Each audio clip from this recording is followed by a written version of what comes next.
දිනත් අපගේ ආරාධනාව පිළිගෙන අප වෙනුවෙන්ම ධර්ම සාකච්ඡාවක් සඳහා ඉඩකඩ ලබා දෙමින් අප සමග එකතු වී සිටින නිරෝෂා මෑණියන් වහන්සේට අපිට ගෞරවයෙන් ආදරයෙන් දේශනාව පුරා පිළිගන්නවා. ඉතින් මේ සඳහා සහ සම්බන්ධ වෙලා ඉන්න අපි සියලු දෙනා වෙනුවෙන් අපේ නොපෙනෙන ලෝකවල සිට නිරතුරුව මේ ධර්ම දේශනා සඳහා සම්බන්ධ වෙන සියලුම දිව්‍ය ප්‍රඥ පිරිස වෙනුවෙන් අපේ ආදරයෙන් ගෞරවයෙන් නිරෝෂා මෑණියන් වහන්සේට අද දින දේශනාව සඳහා ආරාධනා කර සිටිනවා. සාදු සාදු සාදු. අවසරයි මෑණියන් වහන්සේ. තෙරුවන් සරණයි හැමෝටම. තෙරුවන් සරණයි මෑණියන් වහන්සේ. අපි අද දහම් ගැටළු සාකච්ඡා කරමු නේද? උලම් මොන හරි විශේෂ දෙයක් මොන හරි තියෙන විශේෂ දෙයක් අපි මාතෘකාවක් ආරම්භ කරමු. ඊට පස්සේ අපි ඒ ඔස්සේ කතා කරගෙන යමු. ආලගේ මේ ධර්ම මාර්ගයේ යද්දී තියෙන හිර වෙලා ඉන්න තැනක් යම් ගැටලුවක් තියෙන තැනක් එහෙම මතු කරන්න ඒ ඔස්සේ කතා කරගෙන යමු.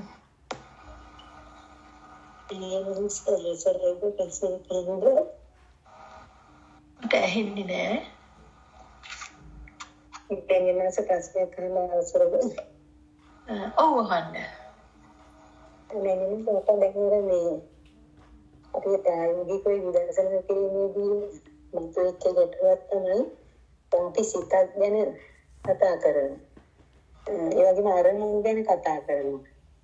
ඒ වගේම දැන් සිත කියන්නේම මට දැනෙන විදිහට මේ මොහොතේම හටගෙන ඒ මොහොතේම නැති වෙන දෙයක් නේ. එතකොට අපි හැමතිස්සෙම කතා කරනවා මගේ හිතට එන අරමුණු කියලා. එතකොට එතන ඒ අතර ගැටීමක් තියෙනව නේද? දැන් උදාහරණයක් විදිහට දැන් බුද්ධයක් මොකක් හරි දැන් මලක් කියලා අපි හඳුනා ගන්නකොට ඒක ඉදවලේ ඇති වෙච්ච සිතන්නේ. එතකොට දැන් අපි කියනවා මට හිතුණා මලක් කියනවනේ. එතකොට මට දැනුනේ දැන් එහෙම දෙයක් නැහැ. දැන් ඒ වෙලාවෙම ඒ ඇති වෙච්ච සිතුවිල්ලම තමයි සිත කියන එක. නමුත් දැන් හැමතිස්සෙම දැන් ධර්ම දේශනාවලදී අහන්න ලැබෙන දෙයක් තමයි සිතට දැනෙන දේ හඳුනා ගන්න ඕනේ, සිත පාලනය කරන්න ඕනේ, සිත හඳුනා ගන්න ඕනේ කියන දෙයක් කතා වෙනවනේ. එතකොට එතන පරස්පර විරෝධී වගේ හැඟීමක් ඇති වෙනවා කියන එක මට දැනුණා. එනියන්න ඒක චුට්ටක් කරුණාවෙන් පැහැදිලි කරලා දෙන්න කියලා ඉල්ලා සිටිනවා. බොහොම හොඳයි. ඔබට යම් තාක් මේක මේ සිත යමක් අවබෝධ වී ඇති බව තමයි එතනින් මට වැටහුනේ. ඒ කියන්නේ මේ මගේ සිතේ හට ගැනීමවත් නැත්තම් මට දෙයක් පෙනුණා සුණා කියන එකක් නෙමෙයි. ඒ පුදුමම තමයි මම. ඒ සිතේ හටගැන්මම තමයි ඒ සිත තුලම ඒ සිතේ හට ගැනීම තුලම තමයි මම නිර්මාණය වෙන්නේ කියන තැන ඔබට අවබෝධ වී ඇති බව තමයි මම හිතන්නේ මට එතනින් දැනුනේ. එහෙම නේද? මට දැන් හැඟුණ දේ තමයි කිව්වේ. දැන් මම දන්නේ නැහැ ඒ තත්ත්වයකට එහෙමපත් වුණාද කියන ඒ නම ඊයේ තමයි මට දැන් ඔය හැඟීම ඇති වුණේ. බොහොම දැන් හැමතිස්සෙම මේ සිතක්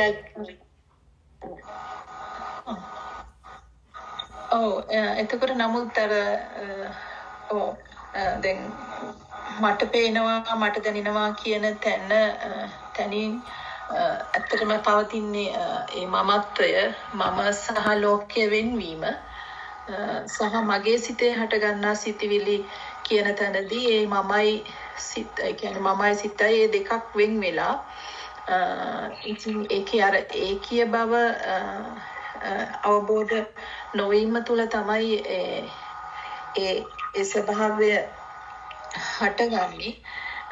ඉතින් ඔබ පැහැදිලි කළ විදිය මේ හරි. දැන් ඔබ එතන බලාපොරොත්තු වෙන්නේ ඇත්තටම දැන් මම සහ පෙනීම බෙදෙන ආකාරය ගැන විස්තරයක්ද එහෙම නැත්නම්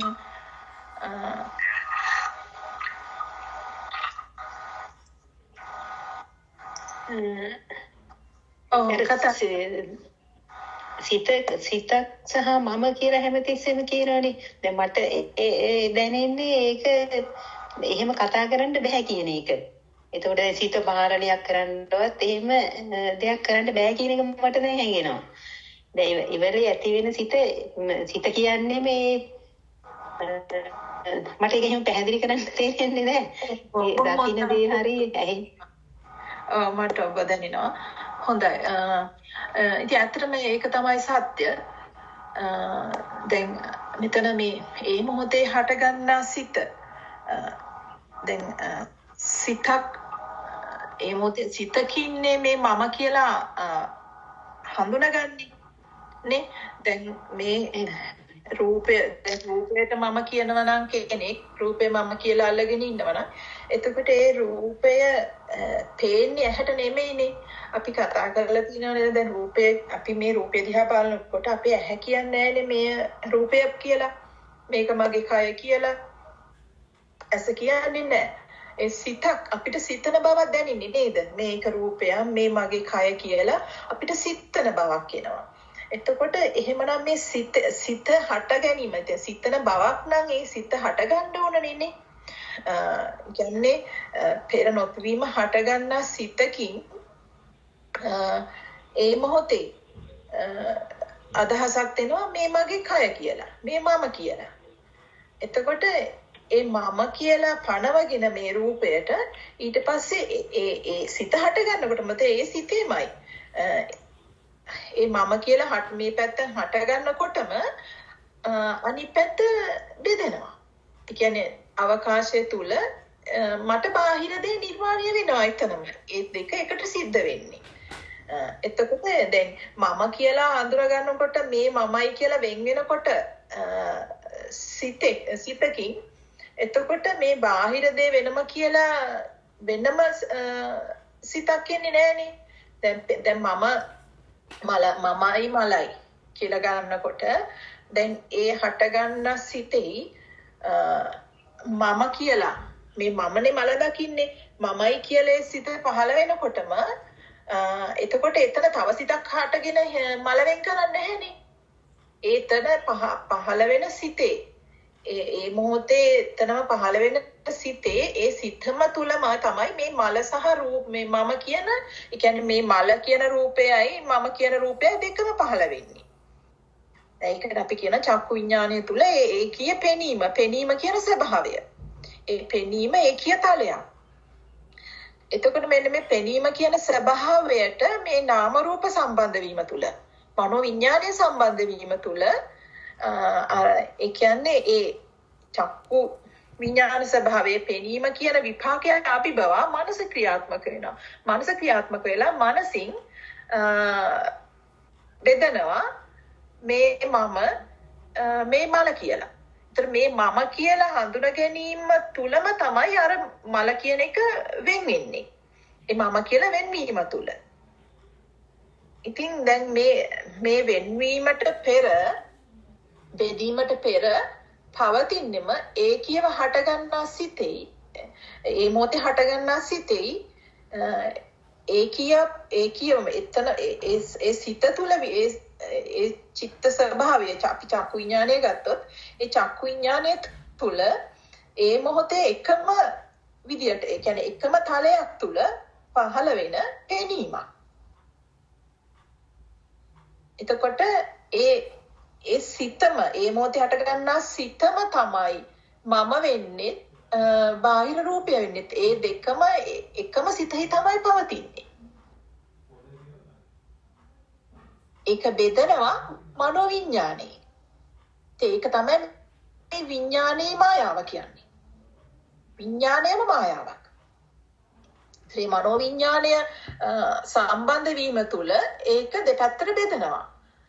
බෙදලා ඉවර වෙලා අර නාම කියන ස්වභාවය කොටසින් මේ රූප දෙක මේ රූපය වෙනයි අර රූපය වෙනයි කියලා රූප දෙක කරලා ඒ රූපයට යම් සංඥාවක් හඳුනා ගැනීමක් දීලා වේදනාව පනවලා ඊට පස්සේ වේදනාවට සංඥාවට අනුව යම් කිසි තණ්හාවක් ස්වභාව ක්‍රියාත්මක වෙනවා ඊට පස්සේ තණ්හා ස්වභාවයට අනුව උපාදාන භව කියන නැවත ಜಾති. ඒ කියන්නේ නැවත ඒ රූප ඒ වගේ එවැනි රූප දකින්ද ඇස පහල කරනවා. ඇස කන නාසය ඒ ආයතන ටික පහල කරනවා. ඉතින් ඒ මොහොතේ හටගන්නා මේ සිතෙහි තමයි ඔය ඇත්තටම එතන නැති දෙයක්. එතන මම ඒ වෙලාවේ පෙනීම තුල මමෙක් හිටියෙත් නැහැ. මලක් තිබුණෙත් නැහැ. පෙනීමක් නේ. ඒක තමයි විපාකය. එතකොට විපාකය තුල මේ මනෝවිඤ්ඤාණයෙන් ඇවිල්ලා බෙදෙන බෙදීම අවකාශයම අවල අවකාශය තුල මේ මම සහ මල වෙන් කරලා ඒ මනෝවිඤ්ඤාණයෙන්ම පැනවෙන ඒ ක්‍රියාවලිය ඊට පස්සේ ඒක නාමකරණය කළා මේක උපාදාය රූපයක් විදියට මේක යම් ස්වභාවයකට මේක හඳුනා ගැනීමක් කළා ඒ හඳුනා ගැනීම තුල වේදනාවක් පනවලා ඒ වේදනාවට අනුව ඒ තණ්හා ස්වභාවයත් එක්ක මේක ක්‍රියාත්මක කරගෙන යනවා. එතකොට ඇත්තටම අන්න එතන ඒ විපාකයේ අභිභවයේ මනෝවිඤ්ඤාණය පැමිණ මනෝවිඤ්ඤාණය හට ගැනීම තුල මානස ක්‍රියාත්මක වීම තුල ගොඩනැගෙන්නා වූ ඒ මහා මේ ඒ මායාව මහා මායාවයි අපි හඳුනා ගන්න ඕනේ. අපි අවබෝධ කරගන්න ඕනේ අන්න එතන සකස් වෙන මහා මායාව. ඒ සිතේ සකස් වීම මනෝවිඤ්ඤාණය ඒ මානසේ සකස් වීම අපි අවබෝධ කරගන්න ඕනේ. අන්නේ ඒ ස්වභාවයේ සකස් වීම දැකීමම තමයි අපේ නිරෝධය වෙන්නේ. ඒ කියන්නේ මේ විපාකයේ තුල මානස ක්‍රියාත්මක වෙලා මේ එකම සිතේ මේ මොහොතේ එකම සිතේ පහළ වෙන මේ රූප සෙවණලි ස්වභාවයන් වෙන් කරමින් ඒවාට නම් දීලා වටිනාකම් දීලා ඒ තුල බැඳීම් ඇති කරලා ඒ ස්වභාවය තුල නැවත නැවත මේවා මේ භව චක්‍රය සකස් කරනවා. නැවත මේ වගේම ඉන්ද්‍රියන් සකස් කරනවා. ඉතින් මෙන්න මේ ක්‍රියාවලිය දැකීමම තමයි අපි ඇත්තටම මේ මනසින් මිදීම කියන්නේ. ඒ කියන්නේ මනස බොරුවක්ම බව මේ පවතින විපාකය තුල ඇවිල්ලා මෙයා මේ පෙන්නන මායාව. මෙයා සකස් කරන මේ සිහිනයක් සකස් වෙනවා. ඒ සකස් වෙන සිහිනය මායාකාරී ස්වභාවයෙන් මේ මනස විසින් ක්‍රියාත්මක වෙනවා. මනස විසින් මේ මායාකාරී ස්වභාවයක් මෙතන සකසනවා. ඒ මායාවට අපිව මේ කියන්නේ ඒ මායාව තුල ඒ මායාව බවට පත් කරමින් තියෙනවා.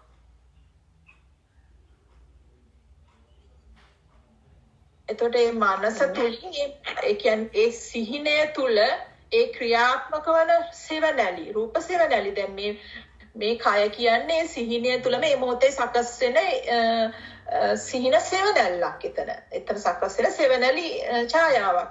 එතකොට ඒ සෙවණැලි ඡායාවට පණ දීලා ඒ සෙවණැලි ඡායාව මම කියලා අර්ථ ගන්නලා මම කියන පුජ්‍යලෙක් විදියට සකස් කරලා ඒ සිහිනය තුල යම්කිසි රංගනයක ක්‍රියාකාරීත්වයක් සකස් කරනවා.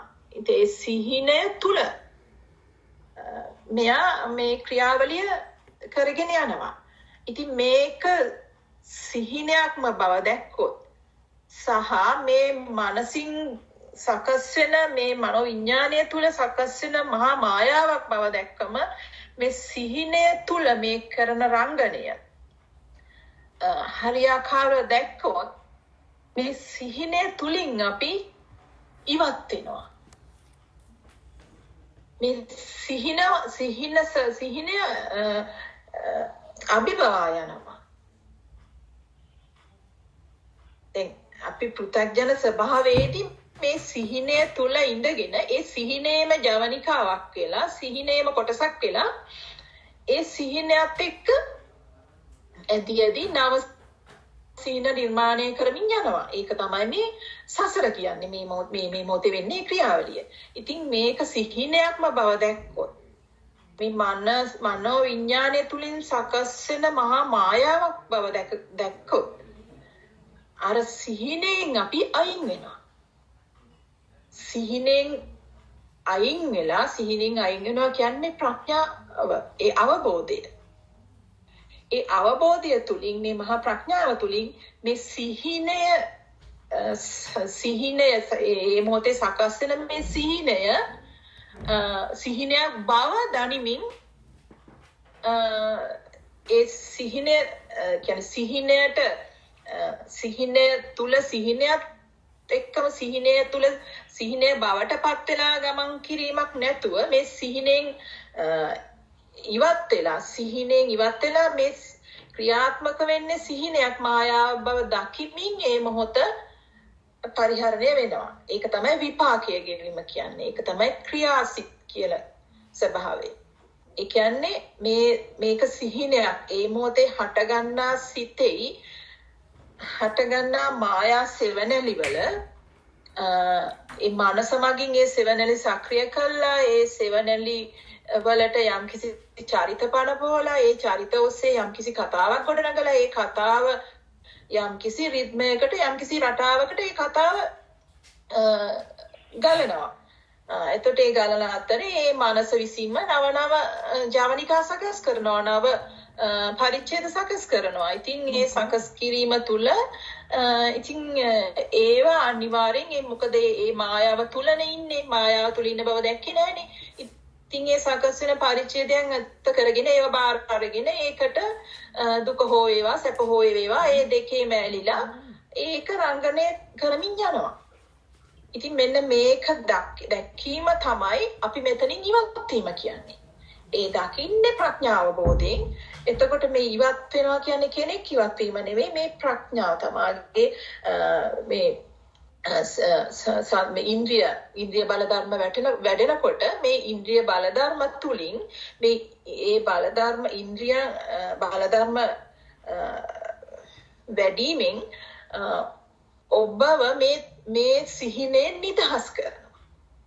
මේ කෙනෙක් මේ නිදහස් වෙනවා නෙමෙයි. ඔබේ වැඩෙන ඉන්ද්‍රිය බල ධර්ම ඒ ඉන්ද්‍රිය බල ධර්ම තුලින් ඒවා උපරිමයට වැඩෙමින් උපරිමය දක්වා ගමන් කිරීම තුළ යම්කිසි මොහොතක ඒ ඉන්ද්‍රිය බල ධර්ම උපරිමයට පත්වීමේදී ඔබ සම්පූර්ණයෙන්ම මේ සිහිනේ නිදහස් කරනවා. ඒක වෙන ක්‍රියාවලියක්. ඒකත් මේ කෙනෙක් මේකෙන් නිදහස් වෙනවා, කෙනෙක් මේ ක්‍රියාවලිය කරන් යනවා, මේකෙන් නිදහස් වෙන්න යනවා කියලා නෙමෙයි. මේ ධර්මතාවයන් තමයි මේක මේ තමාගේ ප්‍රඥාව තුල අවබෝධය තුල මේ ක්‍රියාවලිය දකිනවා. ඒ දැක්ම තුල ඒ වීර්ය තමා සති ඉන්ද්‍රියෙන් සත්‍ය පිහිටවමින් ඒ වීරය තුලින් වීර්ය ඉන්ද්‍රිය වර්ධනය වැඩෙනවා. ඊපස්සේ සතිය පිහිටවනවා. ඒ සති ඉන්ද්‍රිය සතිමත් වීම තුළ ඒ වැඩිම තුළ ඔබට සමාධි ප්‍රඥා කියන ඉන්ද්‍රියන් වැඩෙනවා. ඉතින් ඒ වැඩෙන ඉන්ද්‍රියන් ටික තමයි ඔබ නිදහස් කරන්නේ. කෙනෙක් නිදහස් කරනවා නෙමෙයි. ඒතර මේ කෙනෙක්ගේ රංගනයක් නෙමෙයි. මේ මොහොතේ හටගන්නා විපාකය. ඒ විපාකය බාරගත යුතු දෙයක්. මොකද ඒක අපිට වෙනස් කරන්න බෑ. නමුත් ඒ විපාකයේ ඇත්ත ස්වභාවය දකිමින් ඒ විපාකයේ අභිභවා මේ මනස ඇවිල්ලා මේ යෙදෙන මේ මවන මායාව තුළ මේ සකස් කරන රංගනය, ඒ ක්‍රියාවලිය අවබෝධයෙන් දැකීම තුළ අපේ අර ඉන්ද්‍රිය ධර්ම වැඩිලා ඒව පණ ගැන්විලා ඒ තුලින් මේ සිහින මායාවෙන් නිදහස් වීමක් යම් මොහොතක සිද්ධ වෙනවා. ඒක ක්‍රියාවලියක්. ඒක සබාධම තුලින් මතුවෙන සබාධම තුලින් ක්‍රියාත්මක වෙන දෙයක්. කෙනෙක් නිදහස් වෙනවා, කෙනෙක් නිදහස කරා යනවා කියන එක කරනවා දෙයක් නෙමෙයි. ඉතින් මං හිතන්නේ ඔබට කියන්න. මෑණියනහස තවමට ඊයේ දැනුණු දෙයක් තමයි දැන් මෑණියන් වහන්සේගේ ධර්මදේශනයක් ශ්‍රවණය කරමින් ඉන්නකොට දැන් වෙනදා මට දැනෙන්නේ දැන් මෑණියන් වහන්සේ ධර්මදේශනයක් කරනවා මම අහනවා කියන එක. මම අහන් ඉන්නවා කියන එක. දැන් මට ඊයේ ඒක දැනුනේ දැන් මෑණියන් වහන්සේ දේශනා කරන එකක් මම අහන ලෙස නෙමෙයි. ඒ කියන්නේ ඒවලෙම දැන් මේ හිතත් කියවෙනවා ඒ තමන්ගේ හිත කියවෙන එකම තමන්ට ඇහෙනවා. ඒක මම පැහැදිලි කරන විදිය පැහැදිලිද දන්නේ නැහැ. ඒ මොකක්ද දැන් ඒ බත් කියාගෙන තමන්ම අහනවා වගේ. කියන්නේ තමන්මයි මේ බම් අහනවා වගේ. මේ ඒ මොහොතේ අට ගන්න සිත්තේ තමයි මේ ඇසීම වෙන්නේ. ඒක ශ්‍රවණීය පැත්තයි ඇසෙන පැත්තයි සියල්ල එතන ඒ මොහොතේ සකස් වෙන සිතේ ඒකීය ස්වභාවය. ඒකද ඔබ අදහස් කරන්නේ? දැන් තව කෙනෙක් කියන දේ තමන් කියවන අහන වගේ ඒක මේ අන්න එහෙම ස්වභාවයක් දැනෙනවා. දැන් මගේ හිතත් කිව්වට ඒක එහෙම කියන්නේ දැන් මගේ හිතේනොත් ඒ දේ කියවිලා මට එන වගේ ස්වභාවයක්. හොඳයි ඔබ ඉහළ සමාධියකටපත් වෙලා තියෙන ඒ වෙලාවේ ඒ සමාධිය තුල ඒ වෙන ක්‍රියාවලිය ඇත්තටම සිද්ධ වෙන්නේ ඒ ක්‍රියාවලිය තමයි. ඉතින් දැන් ඒ සිතටම ඇහෙනවා ඒ සිතෙන්ම ඒ වෙලාවේ ඒක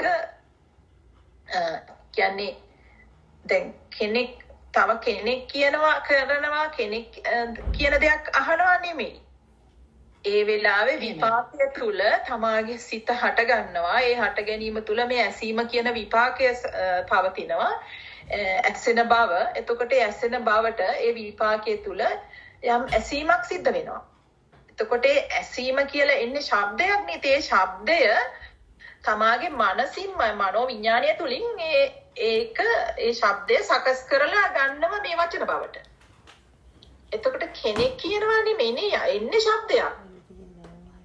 විපාකයේ තුල එන ශබ්දයක්. ඒ එන ශබ්දය වචන වලට සකස් කරන්නේ මේ සිතමයි. එතකොට අපිට වචන ඇහෙන්නේ නෑනේ. අපිට දේශනයක් ඇහෙන්නේ නෑනේ. එන්න ඒකයි ඔබට දැනෙලා තියෙන්නේ ඒ සිතම ඒ මොහොතේ යට ගන්නා සිතම ඒ ශබ්දය මනෝවිඤ්ඤාණයේ තියෙන දැනුම මත ඒ වචන බවට සකස් කරලා ඒ වචන සකස් කළේ ඒ වචනම එතරම් ඒ වචනේ තේරුම සකස් වෙනවා ඒක එතන ඒ ඇහෙන ස්වභාවය ඒ කියන්නේ ඒ වචන වල අර්ථයත් එක්ක ඒ කියන්නේ ඒ මොහොතේ හට ගන්නා ඒ සිත තුලම තමයි මේ ක්‍රියාවලිය සිද්ධ වෙන්නේ. දැන් අපේ මනසින් මනෝවිඤ්ඤාණයෙන් තමයි අපිට කියන්නේ දැන් ඒ කියන්නේ මේ වෙන කෙනෙක් කියන වචන ඒ වචන ටික මට ඇහෙනවා කියලා. ඇත්තටම මට ඇහුනේ වචනද ඒ වෙලාවේ ඒ එන ශබ්දය මමම සකස් කරගන්නවද? ඒක ඒ විදියට නේද ඔබට දැනුනේ. ඔබ විසින්ම ඒ සකස් කරනවා ඒ සිතෙන්ම. ඔබ කියලා නෙමේ ඒ වෙලාවේ හට ගන්නා සිතේ. ඒ සිතේ ක්‍රියාවලිය සිද්ධ වෙනවා. සිත තුලින් ඒ ශබ්දයේ වචන වලට සකස් කරගන්නවා. ඒකයි ඔබම හදා ගන්නවා වගේ දැනෙන්නේ නේද? එහෙම නේද දැනුනේ ඔබට? ඔව්. ඔබම සකස් කරගෙන ඔබම එය අදහස අරගෙන පරිහරණය කිරීමක් සිද්ධ වෙනවා. ඉතින් ඒක තමයි ඇත්තටම තියෙන්නේ. ඇත්තටම මේ ලෝකේ කවුරුවත් අපිට බන කියන්නේ නැහැ. කවුරුවත් මේ හොඳ කියන්නේ නැහැ. කවුරුවත් බනින්නෙත් නැහැ. ඒක එහෙම නේද තේරෙන්නේ ඔබට? එහෙමයි. එතකොට මට ඊට පස්සේ දැන් මම ඒක ගැන හිතුවා. එතකොට මට හිතුනේ ඒ නිසා තමයි දැන් වෙනත් භාෂාවකින් දැන් මම ජපන් භාෂාව දන්නේ නැහනේ. එතකොට ජපන් භාෂාවෙන් කවුරු හරි කියන දෙයක් මට අහන්න බැරි. දැන් මගේ හිතේ ඒ ජපන් භාෂාවට අදාළ වචන නැහැනේ. එතකොට ඒ ඇහෙන දේ මගේ හිතෙන් මට කියවන්න බැරිව යනවා. එතන සිදුවෙන්නේ කරයිනේ. එහෙමයි. ඔව් කියන්න අපේ. ඔව් එතකොට එතනට අර පැහැදිලි වුණේ දැන් අර අපි ඉස්සර අර දැන් මම දැනුමකින් ඉස්සර කතා කරානේ අපිට ජපන් භාෂාවෙන් කවුරු හරි බැන්නොත් ඒක අපිට තේරෙන්නේ නැත්තේ එතන නිකන් දැනීමක් විතරනේ. දැන් ඔය තත්ත්වය උඩ මට ඊයේ අවබෝධ වුණේ එතන ඒ සිදුවෙන්නේ ඒ શબ્දය දැන් මගේ හිතෙන් මන්ට කියවන්න දන්නේ නැහනේ. හිත නැවත අහපව කියවන්නේ නැහනේ එතන શબ્දයක්. එතන શબ્දයක් දැන් එතකොට මේ අවස්ථා දෙක සමාන තත්ත්වයකටපත් වෙනවා. හරි දැන් ඔබ ඒක කලින් අහගෙන තිබුණා මානසින් දැන් ඔබ ප්‍රායෝගිකව අත්විඳා. ඒක නේද කියන්නේ? එහෙමයි මම හරි බොහොම හොඳයි. ඒව තමයි අපි ප්‍රායෝගිකත්වය හරහා අපි යමක් අහනවා. ඒ අහන දේ තමා තුළින්ම දකින්න ඕනේ. අන්න ඒක තමයි ඔය තමා තුළින් දකින්නවා කියන්නේ. ඔක තමා තුළින් දැක්කේ නැත්නම් ඒක පිළිටන්නේ නැහැ අපි. ඒ ධර්ම ස්වභාවය අපි මේ පිටීම සිද්ධ වෙන්නේ නැහැ. මේ සිද්ධ වෙන්න ඒක තමා තුළින්ම තමා දැක්කේ නැත්තම්. ඉතින් නිතරම තමාගේ වීරිය තුල සතිය පිහිටුවමින් ඒ මාර්ගය වැඩෙන්න අපි උත්සාහ කරන්න ඕනේ. ඉතින් ඔබේ වීරිය අනිත් එක වෙරිනහස දැන් මට එතන මම කරපු දෙයක් තමයි දැන් ධර්ම දේශනාවෙන් ගත්ත දැනුමට අමතරව මමම හිතලා ප්‍රැක්ටිකල්ව එක එක මම ශබ්ද අහලා බැලුවා. වෙනම ඉස්සෙල්ලාම කුරුල්ලන්ගේ ශබ්ද ඇහෙන හැටි වාහනවල ශබ්ද ඇහෙන හැටි එතකොට මේ හිත ඒව කොහොම හඳුනාගන්නේ ඊට පස්සේ ධර්ම දේශනයක් අහනකොට ඒක ඇහෙන විදිය ඔහොමම ටිකක් කරා එහෙම මේ ප්‍රැක්ටිස් කරා. ඒ ප්‍රැක්ටිස් කරනකොට තමයි මේ දැනුනේ මේ හිත එක එක ඒව අහන ක්‍රමය. එතකොටයි තේරුනේ මේ ධර්ම දේශනාවක් අහනකොට වෙන්නේ මේ තමන්ගේ හිතෙන් මේ වචන අහපව් ඒක පේන්නේ නැහැ. අපිට ඒක හිතන්නත් බැරි විදිහටනේ ඇහෙන්නේ. නමුත් අර ඒක හොඳට හිතනකොට අර දැන් මොකක් හරි දෙයක් ස්ලෝ මෝෂන් දාලා බලනවා වගේ මේ පේන දැන් මට මුලින් පෙරමේ අර වචනවල අකුරු විතරක් ශබ්ද වේවි එකතු වෙන හැටි මම ඒක මෑණියන් වහන්සේට දවසක් පැහැදිලි කළා. ඊට පස්සේ ඊයේ තමයි ඔය දැන් අර මේ වචනේ මගේ හිතෙන්ද කියලා මේ මටම අහලා කියන මේ තත්ත්වය පැහැදිලි වුණේ. මමම කතා කරගන්නවා කියන එකනේ දැන් කවුරුවත් කියන්නේ ලෝකේ බාහිරින් මට මේ ලෝකේ හැදෙනවා නෙමෙයි මේ ඇතුළෙන්ම මේ සිත තුළින්ම ඒ මොහොතේ කියන්නේ මගේ පරාසයට අනුව මගේ දැනුම් පරාසයට අනුව ඒ සිතේ දැනුම් පරාසයට අනුව ඒ මනස විසින් සකස් කරගන්නා තියෙන දැනුම් පරාසයට අනුව ලෝකේ මේ මොහොතේ ගොඩනැගෙන බවයි ඔබ දැක්කේ නේද? එහෙමයි මම බොහොම හොඳයි. ඉතින් ඒ මනා සමාධියකට ඔබ පිවිසලා තියෙන ඒ සමාධිය නිසා තමයි ඔබට ඒක හරි ස්ලෝලි ඒක දැනিলা දැකලා තියෙන්නේ. හොඳයි. ඉතින් බොහොම හොඳයි. මේ විදිහට ප්‍රායෝගික වෙන්න අපි ධර්මය අහනමාම විතරක් නෙමෙයි මේක අපි ඒ ගමන් අපි ප්‍රායෝගික වෙන්නත් ඕනේ.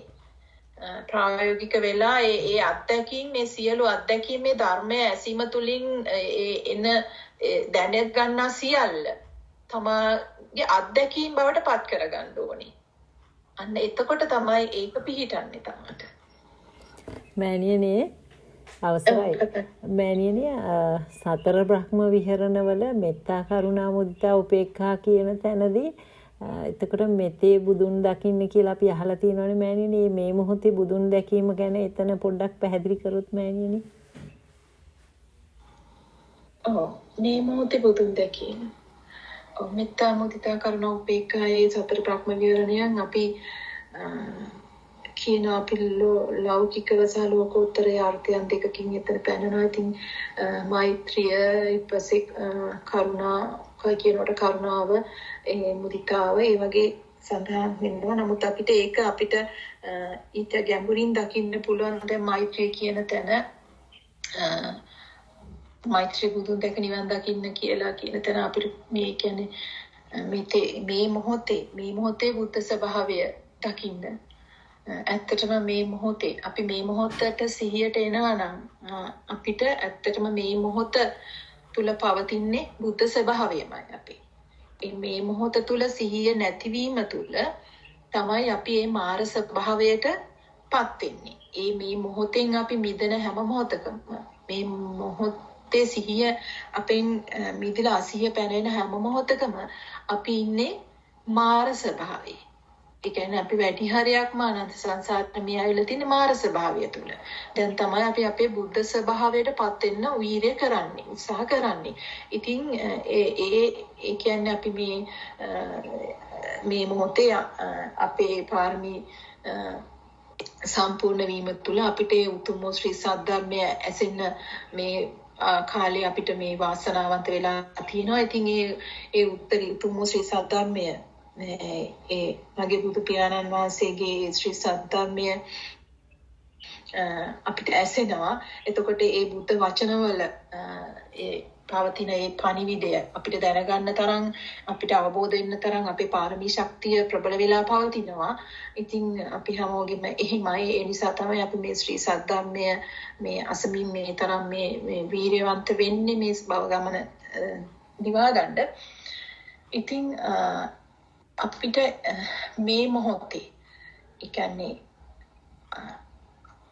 අපි මේ මොහොතේ මේ වෙන ක්‍රියාවලිය මේ මොහොතේ මොකද්ද පවතින්නේ මේ මොහොතට සිහිය පනවන විදිය ඒ ආකාරය අපි මේ ශ්‍රී සද්ධර්මය තුර අසා දැන ගන්නවා.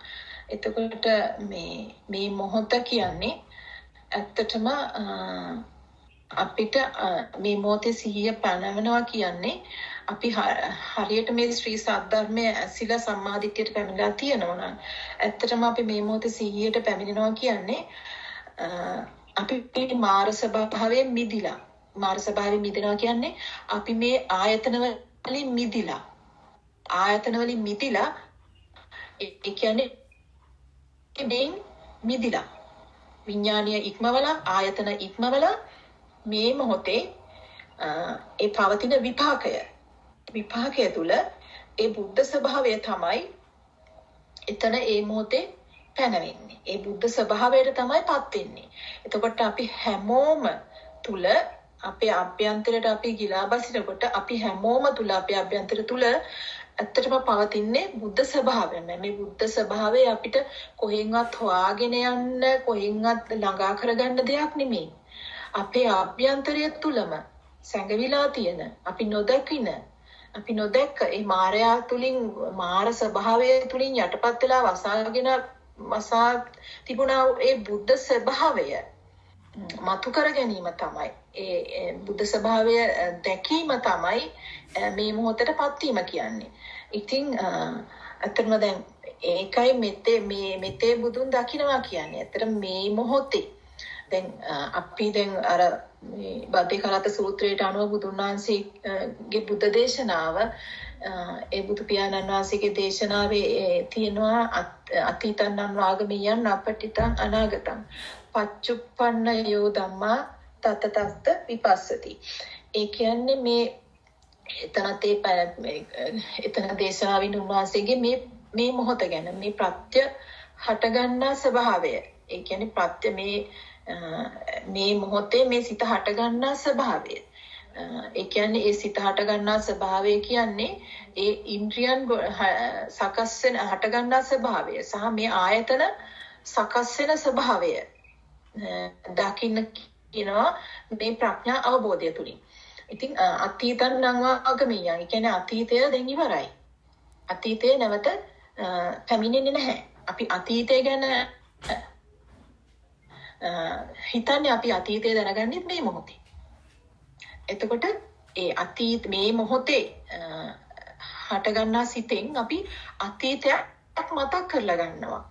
ඒක තමයි සිතේ මායාව. අතර මේ මොහොතේ පැනවෙන සිත තුළ ඔය කිසිම කතන්දරයක් නැහැ. ඒක ඊටාත්ම පිවිතුරු පිරිසුදු විපාක ස්වභාවය. එතෙන්ට ගොඩනැගිනා මේ අපේ මනෝවිඤ්ඤාණය තුළ අතීතය ඇදලා ගන්නවා. ඉතින් එතනම අපිට පශ්චත්තාපයමයි පවතින්නේ. අතීතයේ මේ මොහොතේ හටගන්නා සිත තුළ මේ ඒ සිහිය නොමැතිකම නිසා අපි අතීතය ඇදලා අරගෙන එතන පශ්චාත්තාප වීමක් තුළ මේ මොහොත මාර ස්වභාවයට පත් කර ගන්නවා. එතකොට අතීතය ඉවරයි. අතීතය ඉවරයි. අතීතය ගැන මතක් කරන්න පුළුවන් වෙන්නේ මේ මොහොතේ විතරයි. අතීතය දැනගන්නෙත් මේ මොහොතේ. එතකොට අනාගතය කියන්නේ නොපෙමිණි දෙයක්. තාම ඇවිල්ලා නැහැ. ඉතින් අනාගතය ගැන අපි හිතනවා. හිතන්නේ මේ මොහොතේ සකස් වෙච්ච සිතකින්. අනාගතය ගැන හිතනවා. ඉතින් ඒ හිතන සරයක් පාසා අපිට තියෙන අසහනය. පශ්චාත්තාපයයි අසහනය ඇතුළ අපි මේ මොහොත මායයට එක්ක බෙදා ගන්නවා. මායා ස්වභාවයටපත් වෙනවා. ඉතින් ඔන්න ඔය දෙකේ බොරුව දැක්කොත් ඇත්තටම ඔය දෙකේ බොරුව කියන්නේ අතීතය කියන්නේ එතනම සකස් වෙන සිත් එතනම ඉවරයි. කියන්නේ සිත පිරනොත් බීම හට ගන්නවා. ඉතුරු නැතුම නිරුද්ධ වෙන මේ ස්වභාවය තුළ ඒ කිසිම ඉතුරු වීමක් නැහැ. එතන ඒ සියල්ල එතනම සකස් වෙනවා. ඒ නිරුද්ධ වෙන ස්වභාවය අපි දන්නේ නැහැ. අපි නැවත මේ මනසින් මනෝවිඤ්ඤාණය තුලින් අර අතීතය එකතු කරලා ගන්නවා. අතීත කුණු ගොඩවල් මේ මොහොතට එකතු කරලා ගන්නවා. එතකොට ඒ තුලින් අපි නැවත අනාගතයක් ගොඩනගනවා. අතීතය මෙතෙන් මේ මොහොතට ඇදලා ගන්නවා. මේ මොහොතෙන් අනාගතය ගොඩනගනවා. ඉතින් ඒ දෙකම කරන්නේ මේ මනෝවිඤ්ඤාණය කියන ඒ මායාකාර ස්වභාවය තුල. ඉතින් ඇත්තටම එහෙම බලනකොට මේ මොහොත තුල මොකොත්ම පැනවිලා නැහැ. මේ මොහොත හරිම නිදහස්. හරිම පිරිසුදු සුද්ධ වූ ස්වභාවයක්. ඒ කිලිටි කරගන්නේ අර අතීතයෙන් අරගන්න තොරතුරු සහ ඒ තොරතුරු වලින් අනාගතය හදනවා. පශ්චාත්තාප වෙනවා, අසහනකාරී වෙනවා. ඉතින් ඒ දෙක මත මේ මොහොත අපි මාර ස්වභාවයේ සකස් වෙනවා, භව ගමන සකස් කරගන්නවා, ಜಾති සකස් වෙනවා. ඉතින් මේ මොහොතේ තියෙන ඒ සුද්ධ ස්වභාවය දකින්න නම් අපි සිහිය අවශ්‍යයි අපිට. අපි වීර තුල මේ සිහිය පැවැත්වුවොත් ඒ සිහිය තුල අපිට මේ මොහොතේ මේ හට ගන්නා සිතේ ස්වභාවය අපි දැක ගන්නවා. එතකොට මේ ධර්ම ශ්‍රවණය තුල අපි දන්නවා මේ මනසේ පංචස්කන්ධ ස්වභාවය පවතින්නේ විපාකයේ තුල. ඒ උපාදානස්කන්ධ ස්වභාවයට සකස් වෙන විදිය අපේ ඒ අවිද්‍යා දෘෂ්ටිය මත අපි පංචස්කන්ධ උපාදාන ස්කන්ධ ස්වභාවයෙන් පරිහරණය කිරීම අපි අහලා තියෙනවා, අහලා අවබෝධ කරගෙන තියෙනවා. එතකොට ඒ තුල මේ මොහොතේ හටගන්නා සිතේ එතනම ගොඩනගෙනා ওই විපාක ස්වභාවය. ඒ විපාක ස්වභාවය සකස් වෙනවා. ඒ විපාකේ එතනම නිරුද්ධ වෙනවා. ඉතින් ඒ විපාකයේ අභිබව මේ අර මනෝවිඤ්ඤාණය එතෙන්ට ඇදලා ගන්නවා. එතකොට මේ මොහොතේ මේ එහෙම බලනකොට දැන් මේ මොහොතේ අපි දැන් මේ ෂණේ ඒ සියලු මනෝවිඤ්ඤාණයේ සියලුම දැනීම්, සියලුම මේ දත්තයන්, සියලුම සංකල්ප, සියලුම හඳුනා ගැනීම මේ මොහොතේ අපි මදකට අතහැරියොත් අපිට මේ මොහොතේ ඇත්තටම කිසිවක් පණවන්න බැරි වෙනවා. මේ මොහොතේ අපිට කිසිවක්ම පණවන්න බැරි වෙනවා. හරිම නිශ්චල වූ කියන්නේ පණවන්න බැරි හරිම පිවිතුරු ස්වභාවයක් එතන පවතින්නේ. එතකොට ඒ ස්වභාවය ඒ ස්වභාවය අපි කිලිටි කරගන්නේ ඒ අතීත මතකයන් වලින්, ඒ දත්ත වලින්. එතකොට අපි බැලුවොත් එතකොට අතීත මතකයන්, ඒ දත්තයන් ඇවිල්ලා මේ කිලිටි කරන අතීත මතකයන්, ඒ දත්තයන් ඇත්තද? එතකොට එහෙම බලනකොට එහෙනම් මේ මොහොතේ පවතින මේ පිවිතුරු ස්වභාවය, මේ විපාක ස්වභාවයම ඒ ස්වභාවයම නේද එදත් පැවතුනේ. අපි එදා කියලා ගන්නත් අපි මීට කලින් මොහොතට යමු. මීට කලින් මොහොතේ අපි දැනගත්ත දෙයක් අපි මේ මොහොතට අරන් ඇවිල්ලා මේ මොහොත කිලිටි කරගන්න. එතකොට මීට මේ මොහොතේ හට ගන්නා සිතේ තියෙන මේ පිවිතුරු ස්වභාවයම නේද ඒ මොහොතේ පැවතුනේ. ඒ මොහොතේ තේ පිවිතුරු ස්වභාවයේ ඒ විපාක ස්වභාවය මයි පැවතුනේ හට ගන්නා සිතේ. එතකොට ඒ විපාක ස්වභාවය තුල අපි මේ මනෝවිඤ්ඤාණේ යම්කිසි දත්තයක් සකස් කරගන්නවා. ඒක අපි මේ කුඩා දරුවගේ ස්වභාවයට යනකොට අපි මේ පෙනීම ඇසීම දැනීම කියන තැන අපි යම් දේවල් මේ ශබ්ද කනහරහා මේ ලෝකයක් ගොඩනගා ගන්නවා. යම් සංකල්ප දැනුම පද්ධතිය සකස් කරගන්නවා. ඉතින් අන්නේ සකස් කරගත්තා වූ දැනුම් පද්ධතිය තුළ අපිට මේ මොහොතේ සකස් වෙන මේ ඒ සුද්ධ වූ ස්වභාවය ඒ ස්වභාවයට අර අතීතයේ සකස් කරගත්තා වූ ඒ දැනුම් පද්ධතිය මෙතෙන්ට ඇදලා ගන්නවා. අන්නේ ඇදලා ගැනීම තුලම අපිට මේ මොහොත නැති වෙනවා. එතකොට අපි මේ මොහොතේ පවතින සුද්ධ ස්වභාවයෙන් ඉවත් වෙනවා. අයින් වෙලා ඒ බුද්ධ ස්වභාවයෙන් ඉවත් වෙනවා. බුද්ධ ස්වභාවය අපෙන් ගිලිහෙනවා.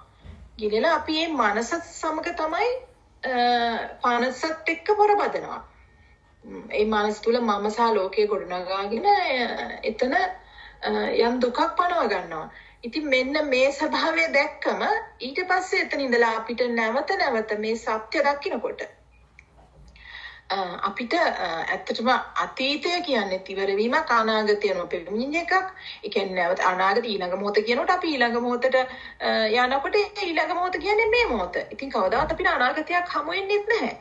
ඉතින් මේ අසහනය මේ මොහොතේ අපි අනාගතය වෙනුවෙන් සකස ගන්න අසහනය ඇත්තටම හරිම බොරුවක්.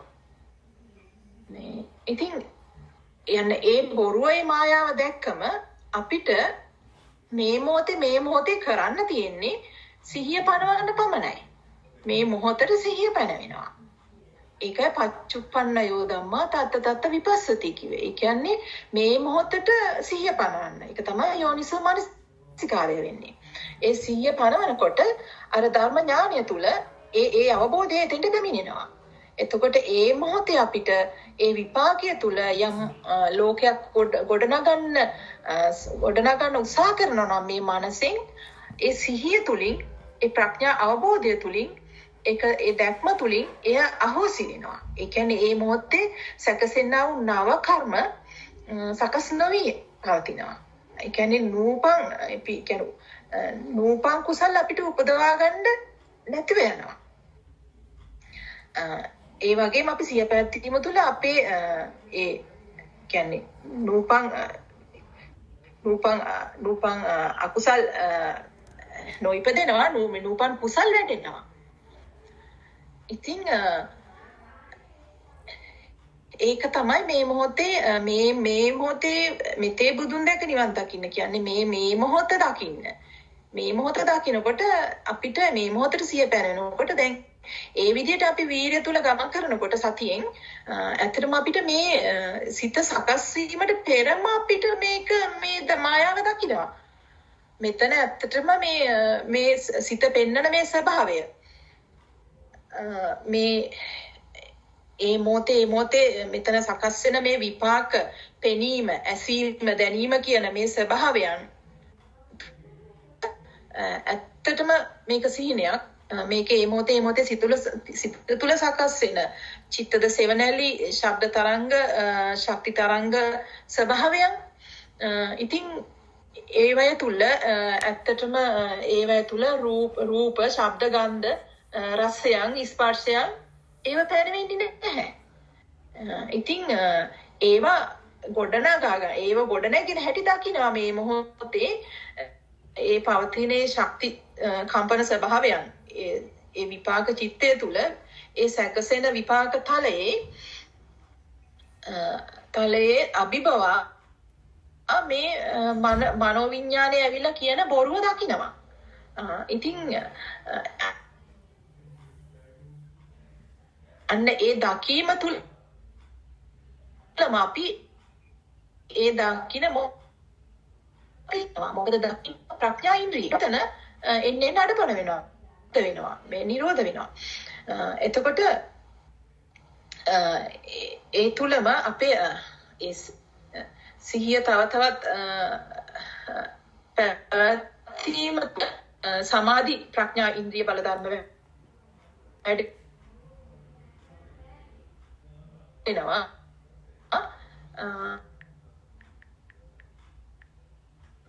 ඉතින් ඒ ගොඩනගින්නා වූ මේ මායාව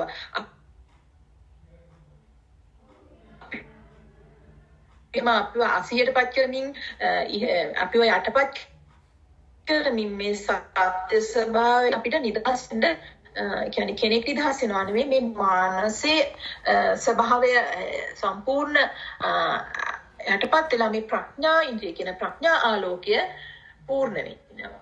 මේ ප්‍රඥා ආලෝකය පූර්ණ වෙන තැනදී එතන ඉඳලා පවතින මේ ප්‍රඥා ආලෝකය මේ අවදී කියන ස්වභාවය. එතකොට මේ එතන ඉඳලා මේ මනස කියන ස්වභාවය ඒ ප්‍රඥා ආලෝකයේ 16ක් වෙනවා. ඒ කියන්නේ ප්‍රඥා ආලෝකය තුලමයි ඒ ස්වභාව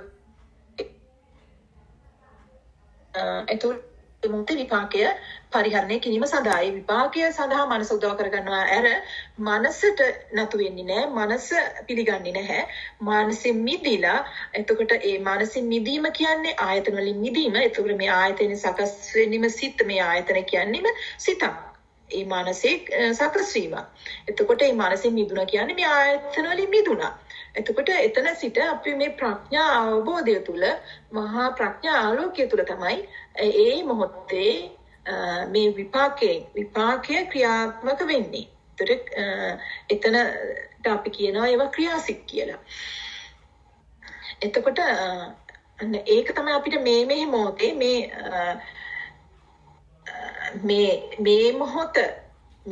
මොහොත දැකීම මේ මොහොත දකින්න කියන්නේ මේ සෑම මොහොතකටම ඒ මොහොතේ සිහිය පනවන්න. සිහිය පනවීම තමයි මේ දකින්නවා කියන්නේ. ඒ සිහිය පැනවෙන්නේ ඒ සිහිය පානති එතෙන්ට මතුවෙන්නෙම අපි අවබෝධ කරගත්තා වූ ඒ ධර්ම ඥානය. ඒ අපි ඥානය තමයි ඒ තමන්ගේ කෙනාගේ ප්‍රඥා ස්වභාවයට අනුව තමයි ඒ මොහොතේ සිහිය පැනනකොට ඒ මොහොතේ ස්වභාවය දකින්නේ. ඒ මොහොතේ ස්වභාවය දකින්නේ කෙනාගේ ප්‍රඥා ඉන්ද්‍රිය ස්වභාවය මේ ප්‍රමාණයට. ඉතින් නමුත් ඒ ප්‍රමාණය කියලා අපිට එක තැනක ඒක පිටන්නේ නැහැ. මොකද අපි ඒක තව වීර්ය තුලින් තව සතිය මේ සතිපට්ඨානය තුල ඉන්නවා. තව වීර්ය තුලින් තව සතිය පිටවෙමින් සතර සතිපට්ඨානය තුල ඉඳීම තුලම අර ප්‍රඥා ඉන්ද්‍රිය කියන එක තව බල ගැන්වෙනවා. බල ගැන්විලා යම්කිසි මොහොතක මේ ප්‍රඥා ඉන්ද්‍රිය පූර්ණ වෙනවා. ප්‍රඥා ආලෝකය තුල මේ ලෝකේ නිදහස් වෙනවා. ඉතින් මේ ඉන්ද්‍රිය බලදා මේ ඉන්ද්‍රියන්ගේ වැඩිම මේ ඉන්ද්‍රියන් බල ගැන්වීම තුල තමයි ඉන්ද්‍රියන් තමයි මේ ස්වභාවයෙන් මේ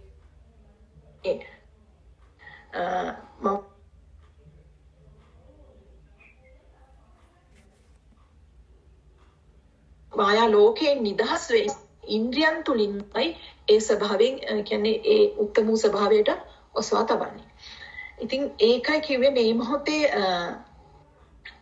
මෙතේ බුදුන් දැක නිවන් දකින්න කියලා. ඒ කියන්නේ අපි මෛත්‍රී බුද්ධ ශාසනයකට යනවා නෙමෙයි. මෙතේ බුදුන් දකින්න මේ මොහොතේ අපිට කරන්න පුළුවන්. ඇයි අපි තව කල්ප කාලාන්තරයකට යන්නේ?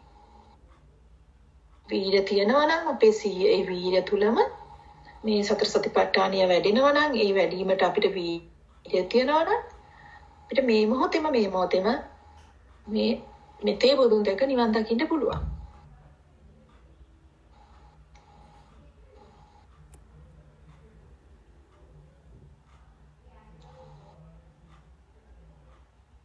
හොඳයි පැහැදිලි වුණාද ඒක? එහෙමයි මෑණියනේ ඔතනම තමයි ඉතින් අටලෝ දහමට කම්පා නොවෙන සිතක් කියන එකත් ඕකම තමයි නේද මෑණියනේ?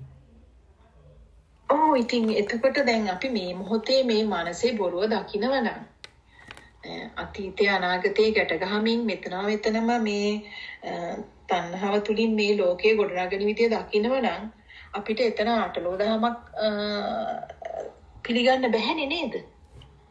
ඒ අටලෝ දහම කියන්නේම මේ මොහොතේ මේ අතීතය අනාගතය එකට ගැට ගහලා මේ මොහොත යටපත් කළා මේ මොහොතේ මමන ලෝකයේ තුල සකස් කරගන්නා වූ මානසික ක්‍රියාවලියක් නේද අටලෝ දහම කියන්නේ. එහෙමයි මෑණියනි. ඔව්. ඉතින් එහෙමනම් අපිට ඒ අටලෝ දහම්ම අභිභව යනවා අපි නේද? එහෙමයි. මේ මොහොතේ සිය පැනෙව්වොත්. මේ මොහොතේ සැප ස්වභාවය අපි දැක්කොත්.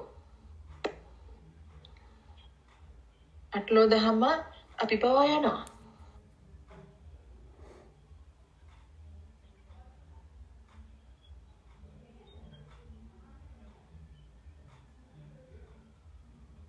එතකොට මෙත්තා ඒතර මෙතේ බුදුන් දකින මේ මොහොතේ සිහිය පනවලා ඒ බුද්ධ ස්වභාවය අපි ඒ මොහොතේ මතු කරගන්නකොට ඊට පස්සේ අපි ඒකේ කරුණාව ඒ කියන්නේ කරුණා කියන ස්වභාවය තුල අපි ඒක ඒ කියන්නේ ස්ටෙප් බයි ස්ටෙප් අපි ඉහළට යනවා ඒ කරුණා කරනවා එතකොට ඒකෙන් අදහස් වෙන්නේ අපි ඒ මොහොතින් මොහොත ඒ පඩියෙන් පඩිය අපි ඉහළට යනවා ඉහළට නගිනවා මේ මොහොත දැකීම තුළ අපේ ස්වභාවය ඒ කියන්නේ මායාවේ මාර ස්වභාවයෙන් මිදලා බුද්ධ ස්වභාවය අපි ඉහළට ගමන් කරනවා ඊට පස්සේ මුදිතා ඒ ස්වභාවය එතකොට හැම මොහොතෙම අපි ඒ ස්වභාවය තුළ ඒ බුද්ධ ස්වභාවය තුළ එතන පිහිට ගන්නවා එතකොට ඒ මොහොතේ ඒ සත්‍ය ස්වභාවය තුළ අපි පිහිටන්න ගන්නවා. ඉතින් ඒත් එකම ඒ උපේක්ෂා කියන ස්වභාවය. ඒ කියන්නේ මේ උපේක්ෂාතර ස්වභාවය, උපේක්ෂා ස්වභාවය.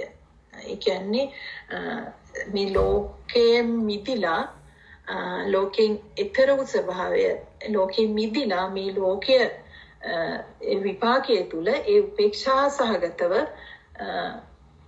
ක්‍රියාත්මක වෙනවා. ලෝකයට නොයලී ලෝකය කියන්නේ හරියට අර නිලුම් පතට අර වතුර වැටුනම ඒ නිලුම් පතේ වතුර රඳන්නේ නැහැනේ. ඉතින් අන්න ඒ වගේම අර මඩ තුලින් උඩට ආපු නිලුම් බල ඒ මඩේ නොතරවි ලස්සනට පිරිසිදුව පිපිලා තියෙනවා වගේ මේ ලෝකයේ තුල උපේක්ෂා සාගතව මේ ලෝකයට නොයලී නොගෙටි වාසය කරනවා.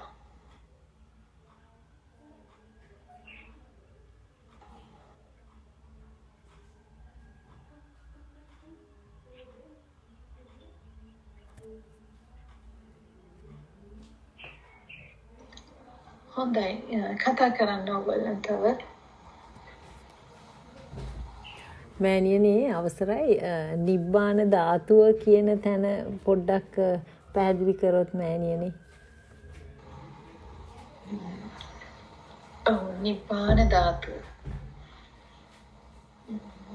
නිබ්බාන ධාතුව කියන තැන ඇත්තටම අපිට ඒක වචන වලින් පැහැදිලි කරන්න අමාරුයි. මම එතනින් මෙහාට විස්තර කරන්නම්. ඇත්තටම දැන් මේ ලෝකය මේ සබාධම දැන් මේ මගේ ලෝකය විශ්ව විද්‍යාවට අපි දකින්නේ මේ සබාධමනේ එතකොට මේ මිනිසා සතුන් තර ගහ කොළ අහස පොළව සුළඟ වැස්ස මේ සියල්ලම යම්කිසි ධාතු ස්වභාවයන්නේ එතකොට මේ සියලු ධාතු ස්වභාවයන්.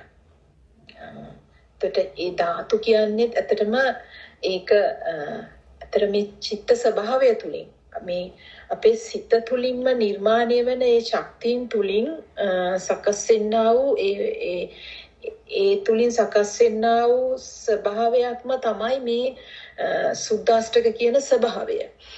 ඉතින් ඒවා ඒකරාශී වීම තුලින් තමයි මේ විශ්ව ධාතුව නිර්මාණය වෙලා තියෙන්නේ. එතකොට ඒ විශ්ව ධාතුවේ එක ශක්ති ස්වභාවයන් තියෙනවා. ඉතින් ඒක තමයි බුදුන් වහන්සේ දැන් මේ ලෝකෙම 31 තලයකට බෙදුවේ. ඉතින් මේක මේ සිතේ ස්වභාවය අපි දකිනවා සිතේ ස්වභාවයක් මේ තල 31 කියන්නේ අපිට මේක සිතේ ස්වභාවයක් තුල තමයි පැනවෙන්නේ. නමුත් අපිට දැන් මේක අපි බාහිරින් මේක ගත්තොත් ලෝකය ඇත්තටම අපි සතර අපාය සහ දිව්‍යතල බ්‍රහ්මතල මේ සියල්ල අභිභවා තමයි මේ නිර්වාණ ධාතුව ස්පර්ශ වෙන්නේ. ඇත්තටම කෙනෙක් දැන් අපි මනුෂ්‍යයා විදියට මනුෂ්‍ය සත්වයා විදියට අපි ජීවත් වුණාට ඇත්තටම මේ මනුෂ්‍ය ස්වභාවය තුළ හැම මොහොතකම මේ 31 තලයේම ක්‍රියාත්මක වෙනවා. මේ මනුෂ්‍ය සිතේ අපි මනුෂ්‍යයා කියලා බාහිර රූපයෙන් පනවගෙන හිටියට මේ රූපය මනුෂ්‍ය ප්‍රතිරූපයක් වගේ පෙනුනට ඇත්තටම මේකේ සත්‍ය ස්වභාවය තියෙන්නේ මේ සිතේ. මේ සිත තුළනේ මේ මොහොතේ සකස් වෙන සිතවිල්ල තුළ අවසානයේ නිකුත් වෙන සකස්නේ ජවන් සිත් වලින් නිකුත් වෙනා වූ කර්මජ ශක්තිය කර්මජ ස්වභාවය තුළ තමයි එතන ඒක අපි කියනවා භවපච්චය ජාති නිර්මාණය වෙන්නේ. කියන්නේ ඇස් කන් නාසය වගේ ජාති ඉන්ද්‍රිය සකස් වෙනවා. එතකොට මේ ආයතන සකස් වීම තුළ ඒ ආයතන කියන්නේ ඒ මොන જાතිය ආයතනද? ඒ කියන්නේ එතන වෙන්න පුළුවන් ඇත්තටම මිනිස්සෙක්ගේ ආයතන වෙන්න පුළුවන්. නැත්නම් බල්ලෙක්ගේ ආයතන වෙන්න පුළුවන්. නැත්නම් ප්‍රේතයෙක්ගේ ආයතන වෙන්න පුළුවන්. නැත්නම් නිර සත්වයෙක්ගේ ආයතන වෙන්න පුළුවන්. දෙවියෙක්ගේ බ්‍රහ්මයෙක්ගේ. මේ වගේ මේ 31 තලයටම අදාළ වූ ආයතන අපි මේ මොහොතේ සකස් කරනවා. මේ මොහොතේ සකස් වෙන මේ සිටිවිල්ල අපි අවබෝධයෙන් මේ සිහියෙන් මේ නොදැක්කොත් මේ මනස නිරෝධ ස්වභාවය නොදැක්කොත් මේ මනසින් නිකන් චේතෝ විමුක්තියටපත් නොවු ස්වභාවය තුල මම මේ කතා කරන්නේ. ඒපත් නොවු ස්වභාවය තුල ඒ මොහොතේ මේ සිත හටගන්නා සිතේ එකේ ಜಾති ස්වභාවයන් සකස් වෙනවා. ඉතින් එතෙන්දී අර අපි සෝතාපන්න මේ පෘථග්ජනයා තුල මේ සියලු 31 කලයම හැම මොහොතෙම නිර්වාණය වෙන්න පුළුවන්. එතකොට සෝතාපන්න ස්වභාවය තුළ සෝතාපන්න ඵලලාභී ස්වභාවය තුළ එතන බුදුන් වහන්සේ දේශනා කරනවා සතර අපායෙන් මිදෙනවා කියලා. ඒක බුද්ධ වචනය. එතකොට ඒ සතර අපායෙන් මිදෙනවා කියන්නේ ඒ සෝතාපන්න පුජ්‍යලයා තුළ මේ මොහොතේ සකස් වෙන ඒ සිටිවිල්ලේ අවසානයේට ඒ ජවන් සිත්වල සකස් වෙන ජවන් සිත්වල හැම මොහොතෙම වෙන්නේ ජවන් සිත්වල ඒ ඵලවලට පත්වීම තුළ මේ ජවන් සිත්වල තියෙන බලය පොඩ අඩුවීමක් වෙන්නේ. ඒ ජවන් සිත්වල වේගය අඩුවීමක් වෙන්නේ. ඒතර වේගය පොඩක් අඩු වෙනවා. අඩු වෙලා අර ජවන් සිත් වලින් අන්තිමට අවසානයේ සකස් වෙනේ භවජාති කියන ස්වභාවය පරිසම්පාදයට අනුව ඒ ಜಾති තුල සකස් වෙන ඒ කර්මජ ශක්තිය නිකුත් වෙන කර්මජ ශක්තිය සකස් වෙන ಜಾති කියන ස්වභාවයේ සකස් වෙන ඒ ආයතන ඒ ස්වභාවය අර සතර අපාගත ස්වභාවයට සකස් වෙන්නේ නැහැ. ඒ සකස් වෙන්නේ නැත්තේ ඇයි? අර වේගයෙන් දුවපු සිට සෝතාපන්න ඵලයේදී වේගවත් භාවය පොඩ්ඩකට අඩු වුණා. ඒ වගේ හරියට අර අපි වාහනයක අර 200ට යන්න පුළුවන් ස්පීඩ් එකකට තියෙන එකක අපි ඒකේ මීටරේ අපි වෙනස් කරා 150ට වඩා යන්න බෑ. 150යි උපරිම සීමාව කියලා අපි මීටරේ සම්පූර්ණ සර්කිට් එක වෙනස් කරා නම් අපිට 150ට ඉහළ වැඩ කරන්න බෑනේ වාහනේ. අන්න ඒ වගේ මේ සිතේ තියෙන අර ජවන් සිත්වල වේගවත් ස්වභාවය අඩු වෙනවා. ස්ලෝ වෙනවා. එතකොට මේ මොහොතේ හටගන්නා සිතේ අර වේගය රාග ස්වභාවය, ද්වේෂ ස්වභාවය, මේ මෝහ ස්වභාවයේ වේගය අඩු වෙනවා. ඉතින් ඒ නිසා තමයි ඒ මොහොතේ හැදෙන සිතේ අර සතර අපාගත ආයතන සතර අපා ඒ කියන්නේ ඒ ආයතන කියන්නේ ඇත්තටම මේ සිත කියන්නේ ශක්තියක්නේ.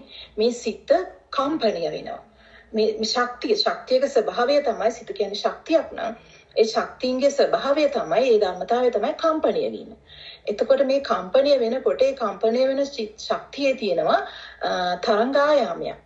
ඒ තරංග ආයාමයට අදාළ සංඛ්‍යාතයක් තියෙනවා. එතකොට මේ සංඛ්‍යාතය තමයි මේ තල කියන්නේ. එතකොට අන්නේ සංඛ්‍යාතය වැඩි වෙන මේ සිතේ කම්පන ස්වභාවය මේ මනසේ කම්පණය වැඩි වෙන්න මේ අර කියන්නේ අපේ බරගතිය වැඩි සංඛ්‍යාතය වැඩිලා මේක අපි ඒ මොහොතේ හටගන්නේ සතර අපාගත ස්වභාවයමයි. ඒ ශක්තිය ඒ ෆ්‍රීකවන්සි එක යන්නේ සතර අපාගත ස්වභාවයට. එතකොට ඒ තල වල ෆ්‍රීකවන්සි එකත් එක්ක සමාන වෙනවා. එතකොට මේ ඊළඟට එතනින් මෙහාට අපි සකදාගාමි ඵලයේදී ඒතර ජවන් සිත්වල ඒ කියන්නේ තව අපේ කෙලෙස් ස්වභාවය දුරු වෙලා එතකොට තව ටිකක්. එතකොට අර ඒ ජවන් සිත්වල තව ටිකක් ස්ලෝ වීමක් තියෙනවා. අඩුවීමක් තියෙනවා. එතකොට හරියට අපි අර තව 150ට යන එක 100ට මීටරේ හැදුවා වගේ. එතකොට එයාගේ ඒ සිතේ ඒ සකදාගාමි ඵලලාභී ඒ ස්වභාවය තුල සකස් වෙන සිතේ ඇත්තටම අර කියන්නේ සතර අපාගත කියන්නේ ආයතන ඒ ශක්ති ඒ කම්පන ස්වභාවයන් ඒ ෆ්‍රීකවන්සි එක ඒ සකස් වීම ඇත්තටම ඒ සතර අපාගත සිදුවෙන්නේම නැහැ. නමුත් මනුෂ්‍යතල ස්වභාවය මනුෂ්‍ය ස්වභාවයට උපත්ති ලබන්න ඒ සිද්ධ වෙන්න පුළුවන්. මොකද මේ බුද්ධ වචනයට අනුව මම මේ දේශනා කරන්නේ සකදාගාමි පුච්චලයා නැවත එකවරක් හෝ මේ මානුෂ තලයේ ඉපදෙන්න පුළුවන් කියන ඒ බුද්ධ වචනය සහ ඊළඟට දිව්‍ය තලවල උපදින්න පුළුවන් කියන තැන. එතකොට ඒ මොහොතේ සකස් වෙන හැම සිතකම ඒ ජවන් සිත්වල වේගය අඩුයි. ඒ කෙලෙස් ස්වභාවය අඩු නිසා සිතෙයි. එතකොට ඒ සංඛ්‍යාතයේ ගොඩක් අඩු වෙලා එයාගේ ඒ කියන්නේ එතන මේ ඒ කම්පන ස්වභාවය අඩු වෙලා එයාගේ ඒ මොහොතේ ඒ ෆ්‍රීකවන්සි එක ඉන්නේ මනුෂ්‍ය සහ දිව්‍ය කියන ස්වභාවයට තමයි ඒ චිත්ත සකස් වෙන සිතේ ෆ්‍රීකවන්සි එක සකස් වෙන්නේ. ඉතින් ඊළඟට මේ සියලු තල මේ කම්පන ශක්ති තල ඒ ෆ්‍රීකවන්සිස් වලට අනුව සැකසෙන ස්වභාවයන් තමයි මේ ආයතනවල පවතින්නේ. ඉතින් මේ ආයතන වලට මේ එක ෆ්‍රීකවන්සිස් නේ දැන් අපි ගත්තොත් දැන් අපි විද්‍යාවට අනුව මේ කනට 20යි 20000යි ඇහෙන්නේ ඇහැට පේන පරාසයක් තියෙනවා. ඉතින් ඒ පරාසයන් කියන්නේ ඒ කම්පන සංඛ්‍යාතයන්ගේ ඒ ෆ්‍රීකවන්සි ඒ රේන්ජ් තමයි ඒ විස්තර කරන්නේ. ඉතින් ඔය විදිහට ඊට පස්සේ තව මේ සිතේ කෙලෙස් ස්වභාවයන් අඩු වෙනකොට එයා අනාගාමී ස්වභාව පත් වෙන තැනදී ඒ අනාගාමී ස්වභාවයේ සිතේ අර ජවන් සිත් හරිම වේගයේ ජවන් සිත් හට ගන්නවා. ගොඩක් ක්‍රියාසිත තැන උනාට ජවන් සිත්ුත් ඒ අතරේ හට ගන්නවා. ඒ ජවන් සිත්වල හරිම අඩුයි වේගය. හරියට අපි නිකන් අර දැන් වාහනේ ගත්තොත් අපි මේක නිකන් 50ට 40ට ඒ 30ට වගේ ඒ ස්පීඩ් එකේ යනවා වගේ. ඉතින් හරිම වේගය අඩුයි සිතේ. ඉතින් ඒ වේගය අඩු වෙන්න එතකොට එතන නිවීමේ ස්වභාවය ඒ සැහැල්ලුව වැඩි. එතකොට එතන ඒ මොහොතේ ඒ ස්වභාවය තුල හට ගන්නා සිත්වල ඒ ෆ්‍රීකවන්සි එක එතකොට ඒ තල ස්වභාවයට තමයි සකස් වෙන්නේ. එතකොට එතන සකස් වෙන්නේ ආයතන අර බ්‍රහ්ම ස්වභාවයට.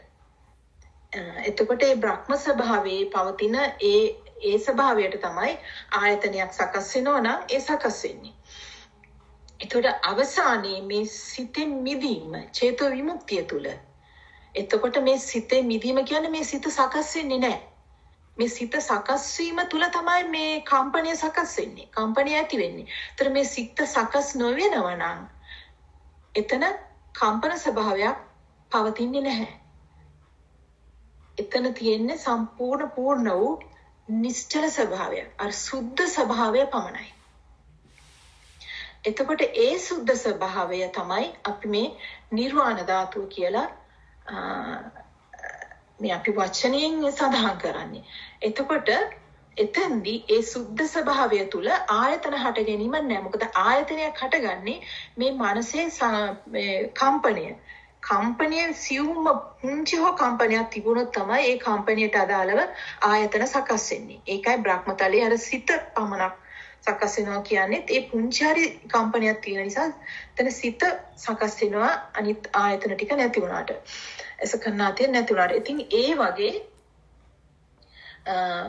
මේ විදියට මේ ඒ සිතෙන් මිදීම තුළ ඒ චේතෝ විමුක්තිය තුළ ඒ සකස් නොවන අසංකත ස්වභාවය තුළ එතකොට අපිට දැන් අපි වචන වලින් ගත්තොත් අපි මේ නිවන ධාතුර කියන අසංකත ස්වභාවය කියලා නිවනනේ අසංකත ස්වභාවයට අසංකත කියන්නේ මොකද්ද අර සකස් නොවන බව දැන් සිත පුංචි හරි සකස් වීම තුලනේ අපි මේ සතර අපායේ ඉඳලා මේ ක්‍රමෙන් අපි මේ තල ඉක්මවලා බ්‍රහ්මතලය දක්වා ආවේ එතකොට එතෙන්දි මේ සම්පූර්ණ සකස් වීම නතර වෙන තැනදී ඒ කම්පන ස්වභාවයෙන් නතර වෙන තැන තමයි මේ නිර්වාණ ධාතුව කියන්නේ.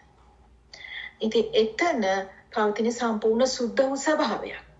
ඉතින් මෙන්න මේ සුද්ධ වූ ස්වභාවය තුල සිට තමයි මේ ලෝකය නිර්මාණය වෙන්නේ.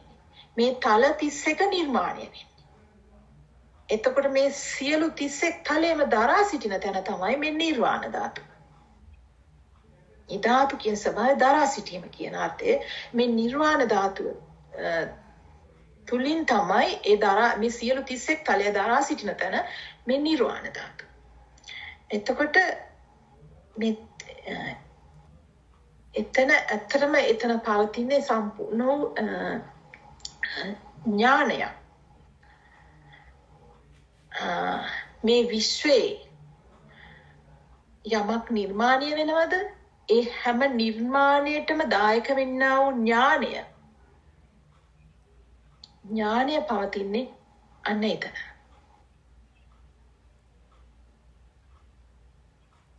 ඉතින් මේ සියලු 31 තලය දරයි කියන්නේ ඒ කම්පන ස්වභාවයෙන් නැති ඒ ස්වභාවය මට වචන වලින් කියන්න කතා කරන්න බෑ මේ වෙලාවේ.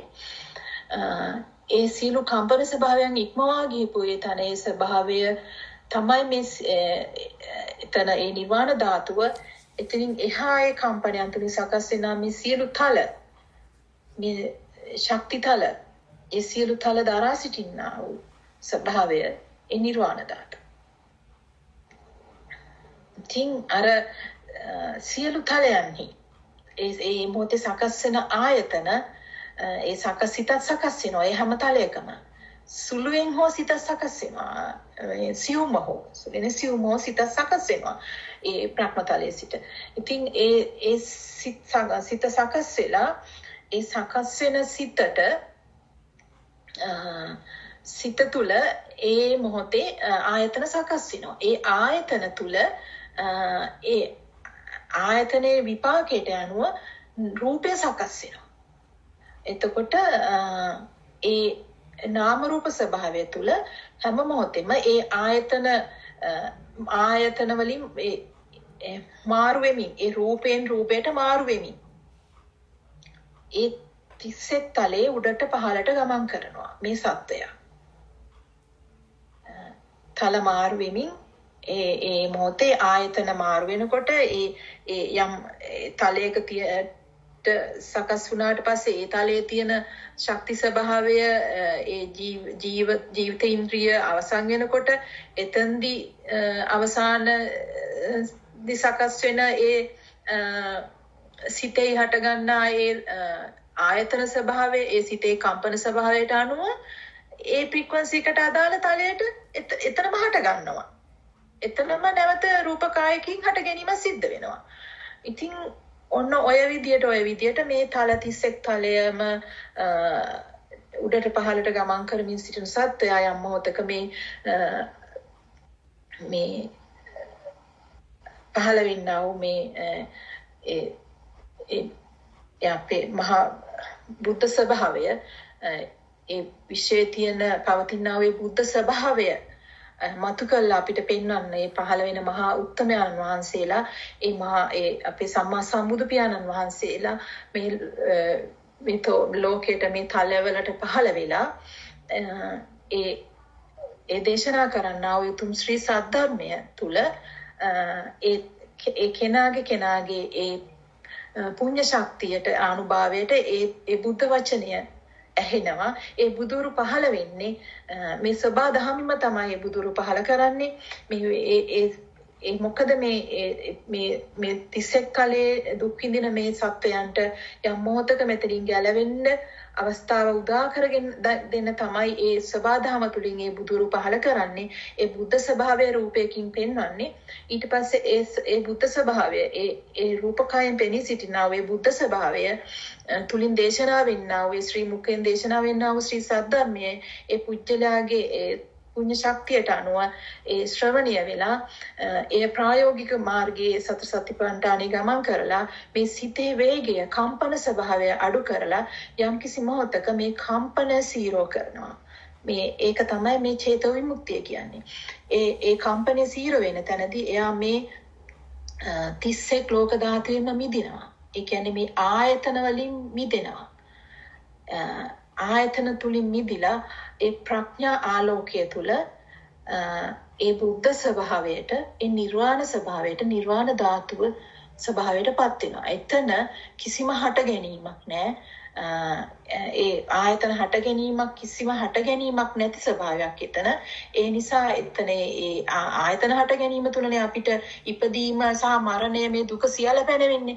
එතකොට ආයතන හට ගැනීමක් නැති ඒ සුද්ධ වූ ස්වභාවය තුල එතන උපතක් මරණයක් සපක් දුකක් ඒ කිසිවක් පණවන්න බැරි ඒ අජරාමර අමරණීය වූ නිරාමිස ඒ ස්වභාවයටපත් වෙනවා.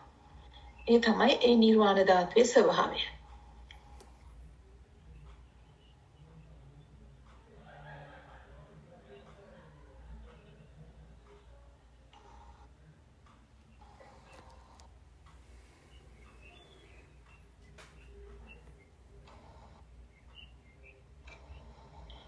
හොඳයි තව දැනගන්න ඕනේ දේ ගැන.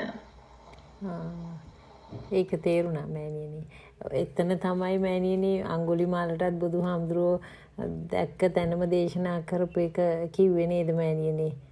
එතන මම නැවතිලා කිව්වේ ඔතන තමයි. ඉතින් ඒ අඟුලිමාලටත් අවබෝධ වුණේ ඒ මොහොතේ ඒ සෝතාපන්න භාවයේනේ. ඔව් ඒ කියන්නේ එතන දැන් මේ මම නැවතිලා කියනකොට එතකොට ඒ බුදුන් වහන්සේ මම නැවතිලා කිව්වේ දුවන ගමන්නේනේ.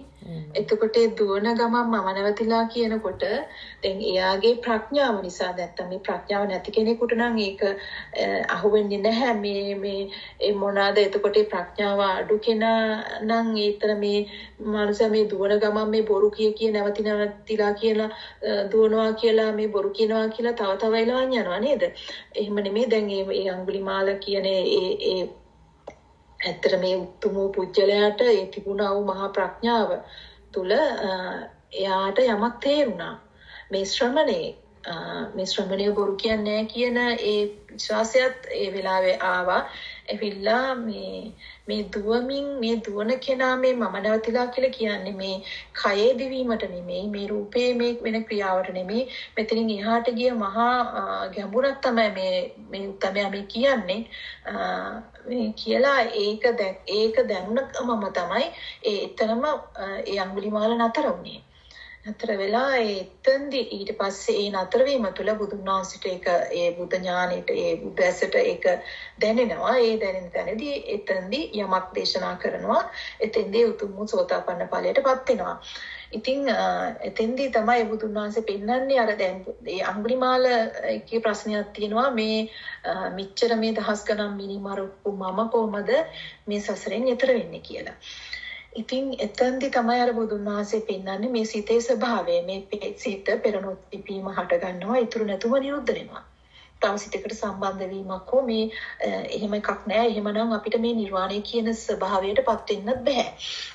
ඉතින් ඒකට උදාහරණයක් විදිහට තමයි අර එතනම තියෙන ගහකින් කොළයක් කඩන්න කිව්වේ. ඒ කොළය කඩලා ඊට පස්සේ ඒ කොළේ නැවත ඒ තිබුණ විදිහට ඒ සම්බන්ධ කරන්න පුළුවන්ද කියලා අහුවා. ඉතින් ඒක කරන්න බැහැනේ. ඉතින් එන්න ඒ වගේ තමයි ඔබේ ඒ සකස් සිතත් ඒ මිනි මරපු ඒ සකස් වෙලා ඒ මිනි මරණ මොහොතේ සකස් වෙච්ච සියලුම සිත් එතනම ඉවර බව දකින්න කියලා. ඉතින් ඒක තමයි එතෙන්දී ඒ බුදුන් වහන්සේ අඟුලිමාලයන්ට දුන්න ඒ කමඨහන. මෑණියනි අවසරයි ත්‍රිපරිවට්ටය ගැන පොඩ්ඩක් පැහැදිලි කරොත් මෑණියනි. ත්‍රිපිටකය කියන එක මම කෙටියෙන් මේ වෙලාවේ පැහැදිලි කරන්නම්. දැන් අපි මේ පටිච්චසමුප්පාදේ අපිට මේක වට තුනකින් දකින්න පුළුවන්. විපාක වටය ඊළඟට මේ මොහොතේ සකස් වෙන ස්වභාවයකට කියනවා දැන් ප්‍රවෘත්ති විපාකය කියලා. ඊළඟට නව කර්ම සකස් වෙන ස්වභාවය. ඉතින් ඔය තුන් ආකාරය තමයි මේ මොහොතේ සකස් වෙන මේ මොහොතේ සකස් වෙන සිතේ ස්වභාවය තමයි ඔය තුන් ආකාරයට ක්‍රියාත්මක වෙන්නේ. ඉතින් ඕකට තමයි ත්‍රිපරිවට්ටය කියලා කියන්නේ.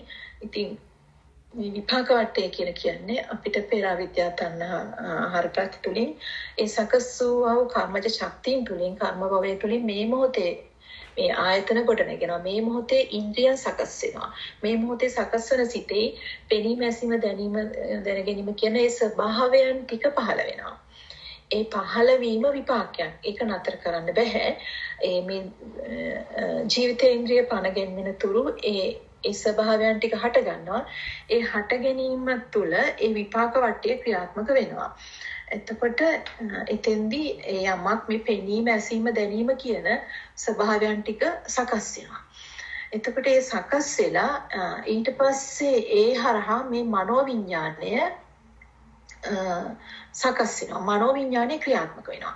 මනෝවිඤ්ඤාණය ක්‍රියාත්මක වෙලා ඒ මනෝවිඤ්ඤාණය තුලින්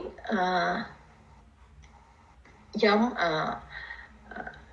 මෙතන ආයතන කියන්නේ මෙතන යම් දැනගැනීමක් පෙනෙන බව දැනගෙන ඒ පෙනෙන බව තුල එය ස්පර්ශ කරනවා. ඒ පෙනෙන බව තුල ඒ පෙනෙන දේ ස්පර්ශ කරනවා. ස්පර්ශ වීමක් සිද්ධ වෙනවා. ඒකත් ඇත්තටම ඒක නතර කරන්න පුළුවන් දෙයක් නෙමෙයි. ඒක මේ මොහොතේ වෙන ක්‍රියාවලිය. මේ මොහොතේ වෙන මේ ජීවත් වීම පිණිස මේ සිද්ධ වෙන ක්‍රියාවලිය ස්පර්ශ වීම සිද්ධ වෙනවා. ඒ ස්පර්ශ වීම තුල වේදනාවක් ක්‍රියාත්මක වෙනවා. ඉතින් ඒක තමයි මේ මොහොතේ වෙන ක්‍රියාවලිය. වේදනාව හට ගන්නවා ස්පර්ශ වීම තුල. ඒ විපාකය ඒ මන ඉන්ද්‍රියෙන් මනෝවිඤ්ඤාණය තුලින් දෙපැත්තට බෙදලා මම සහ ඒ මල කියන ස්වභාවය හෝ මම සහ ලෝකයේ කියන ස්වභාවය වෙන් කරලා එතන ස්පර්ශ වීමක් සිද්ධ කරනවා. මම විස්පර්ශ කරනවා. එතකොට ඒ ස්පර්ශ වීම තුල යම්කිසි වේදනාවක් සකස් වෙනවා. ඒක සැප හෝ දුක හෝ වෙන්න පුළුවන්. ඒක විපාකයට වෙන ක්‍රියාවලියක්. ඒක ඒ රහත් ස්වභාවයේ තුලත් ඒ දැනෙනවා. මොකද ඒ විපාකයට දැනෙන සැප සහ දුක ඒ දැනීම නැති වෙන්නේ නැහැ. රහත් ස්වභාවයටපත් උනා කියලා. ඒ මොකද දැන් යමක් දැක්කම ඒක පියකරුයි කියන ස්වභාවය දැනෙනවා. ඊළඟට යමක් කනකොට ඒකේ තියෙන ඒක රසයි මිහිරි කියන ස්වභාවය දැනෙනවා. ඒක අමිහිරි කියන ඒ කියන්නේ ස්වභාවය මම කියන්නේ සිතෙන් ඒක පිළිගැනීම ගැන නෙමෙයි කතා කරන්නේ. ඒ විපාකයේ දැනෙන ස්වභාවය. ඒ වේදනා ස්වභාවය තියෙනවා. ඒක මේ මොහොතේ වෙන ස්වභාවයක්. එතකොට ඒක ප්‍රවෘත්ති විපාකයක්. ඊළඟට මේ වේදනාව ආරම්භය මේ වේදනාව බාර ගැනීමම. මේ වේදනාව බාර ගැනීම තුල තණ්හාව හට ගන්නවා. එය එක ඇත්ත බව, ඒ වේදනාව ඇත්ත බව පිළිගැනීම තමයි එතන ඒ තණ්හාව කියන ස්වභාවය. ඒ තුලින් රාග, ද්වේෂ, මෝහ ස්වභාවයටපත් වෙමින් එය උපාදාන කරගන්නවා. ඒ කියන්නේ ඒක මගේම කර ගැනීමට වෙහෙසෙනවා. මටම ඒ කියන්නේ ඒක මටම සැපනම් මටම තව ලබා ගැනීමට, දුකනම් මගෙන් නැවත නැවත ඉවත් කිරීමට ඒ වගේ උපාදාන ස්වභාවයක් එතන සකස් වෙනවා. ඒ උපාදානය තුල භව ස්වභාවය සකස් වෙනවා. ඒ තුල ජාති ස්වභාවය. ජාති කියන්නේ නැවත නැවත අර ඒ දැක්ක ඇසුන දැනුණ දේ නැවත නැවත දකින්න විඳින්න ඇස කන නාසය ඒ වගේ ආයතන ස්වභාවය ජාති සකස් වෙනවා. ඒක තමයි නව කර්ම කියන ස්වභාවය. ඉතින් ඕක තමයි ත්‍රිපරිවට්ටය ඉන්නේ පටිච්චසමුප්පාදේ. ඉතින් අපි ඒකෙදි මෙතන අපිට අර මේ වේදනාව කියන තැනට එනකම් මේ මොහොතේ පවතින ඒ ක්‍රියාවලිය අපිට ඒක නතර කරන්න බෑ. විපාකයේ සහ මේ මොහොතේ මේ යමක් පෙනීම සහ ඒ පෙනීම තුල ඒ පෙනීම ඒ ස්පර්ශය තුල දැනෙන ඒ සැප දුක විපාක ස්වභාවය ඒක වෙනස් කරන්න බෑ. ඉතින් එතනදී අපි අවබෝධ කරගන්න ඕන ඒ අවිද්‍යාව අපි සිඳ මිද දැම්මනම් ඒ අවිද්‍යාව මෝහය දුරු වුණා නම් එතන ඒ පැනවෙන විපාකයක් බොරුවක් බව ඒක මේ මොහොතේ හට ගන්නා සිතේ චිත්තද ස්වභාවයක්ම බව දැක්කනම් ඒ විපාකයක් බොරුවක් සහ ඒකත් සිතෙන්ම නිර්මාණය වෙන මේ සියලු රූප ස්වභාවයන් නාමයන්ට අනුව සකස් වෙන රූප ස්වභාවයන් බව දැක්කනම් ඒ නාම රූප ස්වභාවයෙන් ඒ මිදෙනවා ඒ විපාක ස්වභාවය ඊට පස්සේ එතන ස්පර්ශ කරන්න යමක් නැති බව අවබෝධ කරගත්තට පස්සේ එතන අපිට අර ඒ දැනෙන සැප දුක විපාකයට අපිට ඒ දක්වා අපිට මේ ආයතන වල හට ගැනීමක් ඒ කියන්නේ අපි එතකොට එතන දකින්නේ ආයතන වලින් නෙමෙයි ඒ ස්පර්ශ කරන්නේ.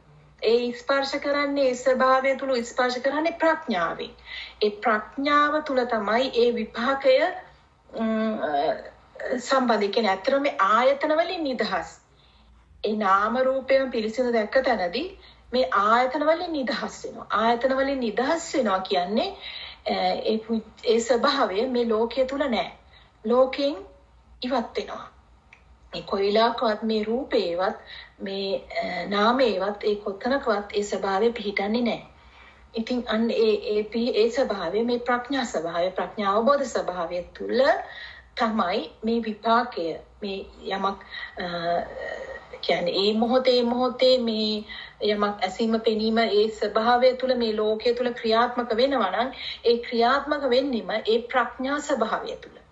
ඒ කියන්නේ මේ කය බාරගෙනවත් මේ සිත බාරගෙනවත් මේ ඒ දෙකෙන්ම මිදලා වෙනම ස්වභාවයක ඒ ප්‍රඥා ඉන්ද්‍රිය සත්වෙනි ඉන්ද්‍රිය තුළ තමයි ඒ සියල්ල ක්‍රියාත්මක වෙන්නේ. එතකොට ඒ වෙනකොට එතන ඒ විපාක ස්වභාවය සහ මේ නව කියන්නේ ප්‍රවෘත්ති විපාක ප්‍රවෘත්ති මේ මොහොතේ සිද්ධ වෙන ක්‍රියාවලිය කියන්නේ ප්‍රඥා අවබෝධය තුළ එතන ක්‍රියාත්මක වෙනවා. එතකොට එතන කිසිම ක්ලේශයක් නැහැ. ඒ ආයතන වලින් මිදිලා ඊට පස්සේ එතනින් නිදහස් වෙනවා නම් ඒ ප්‍රඥා අවබෝධය තුළ එතනින් නිදහස් වෙන තැනදී අපිට එතන ඉඳලා අර කියන්නේ අතරම බොරුවක් නම් එතනින්ම මිදුණා නම් එතනින් එහාට නව සකස්වීමක් සිද්ධ වෙන්නේ නැහැ. නව කර්ම සකස්වීමක් සිද්ධ වෙන්නේ නැහැ. එතකොට ඒ තුන්වෙනි වටය එතනම අර පළවෙනි වටය දෙවෙනි වටය ඒක පිරිසිදු දැකීම තුළ තුන්වෙනි වටය නිදහස් වෙනවා.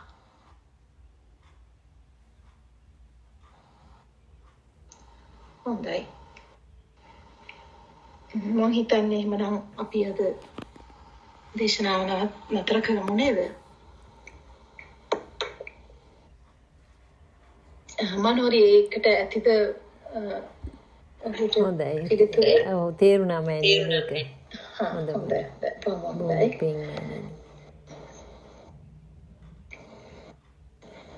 එහෙනම් අපි අද දේශනය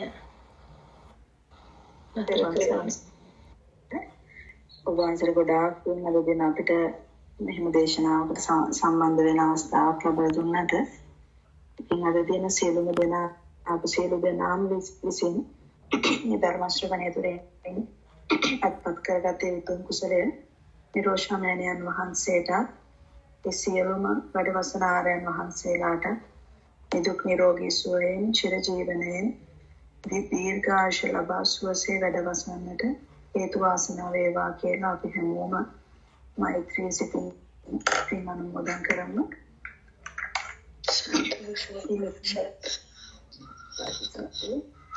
හොඳයි. සියලු දිනාටම යසවා සියලු දහම් කරුණු තුළින් ඒ සියලු දාම අවබෝධය තමගේ උතුම් නිවන පිණිසම නිර්වාණය පිණිසම මේ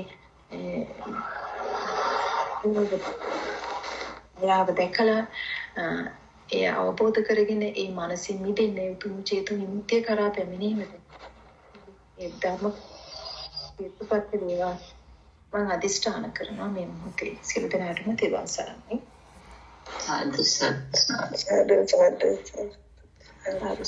තෙරුවන් සරණයි මෑණියනි. තෙරුවන් සරණයි.